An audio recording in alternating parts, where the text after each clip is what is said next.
खूपच जास्त एक्सायटेड आहे आणि नर्वसनेस पण आहे, पण एक्साइटमेंट खूपच जास्त आहे.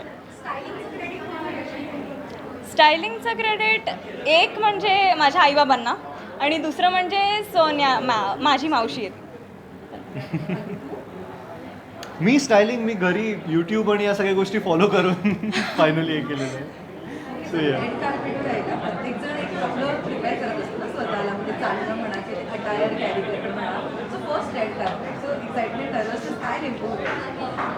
सो ॲक्च्युली खूप जास्त विचार केला नव्हता या गोष्टीचा बिकॉज जसे आम्ही मी अनुष्का जसे आम्ही आहोत तसे वी वेअर लाईक जसे आहोत तसे राहिलेलं बेटर आहे त्या पॉईंट एवढी एक्साइटमेंट ऑफकोर्स खूप जास्त होती पण नर्वसनेस नाही आहे. बरं, मालिकेला प्रेक्षकांचं खूप प्रेम मिळत आहे आणि मालिकेला नॉमिनेशन्सही बरीच आहेत, तर काय यावेळेस अवॉर्ड तुमच्याच घरी येणार आहे? नाही आमची मुलगी एवढी चांगली आहे म्हणजे लोकांना भले ती नेगेटिव्ह वाटत असेल की आई अशी का वागते आईशी वगैरे या सगळ्या गोष्टी बट या आय मीन सुहानी आणि ओव्हरऑल जो सगळा प्रवास चाललेला आहे मालिकेमध्ये आम्ही स्वतःसुद्धा खूप जास्त एन्जॉय करतो प्रत्येक कॅरेक्टर्स सो या डेफिनेटली सो त्याच्यामुळे लोकांकडनं पण तो रिस्पॉन्स येतो तो we are really fortunate to have that. Exactly असंच सगळ्यांनी प्रेम करत राहा आमच्या मालिकेवर आणि आमच्यावरही.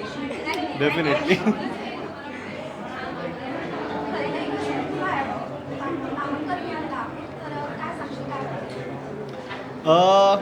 खूप छान वाटतं ॲक्च्युली आणि सुरुवातीपासून म्हणजे लोकांमध्ये पण हे जे कन्फ्युजन होतं या सगळ्या प्रोसेसमध्ये की हा नेमका हिरो आहे खलनायक आहे चांगला आहे वाईट आहे काय आहे नेमकं या सगळ्याचं जे कन्फ्युजन होतं हळूहळू अजून ते काय आहे हे मी आत्ता सांगू नाही शकणार अदर मलाही ते माहिती नाही बट त्या हळूहळू गोष्टी उलगडत जातील पण ॲट प्रेझेंट तो खलनायक जरी असला तरीसुद्धा त्याच्यामध्ये पण एक आजच्या एक तरुण पिढीला आवडेल किंवा त्या त्या गोष्टी आवडतील अशा प्रकारे ते प्रेझेंट झालेलं आहे सो त्याच्यामुळे मजा येते ओव्हरऑल हे करायला.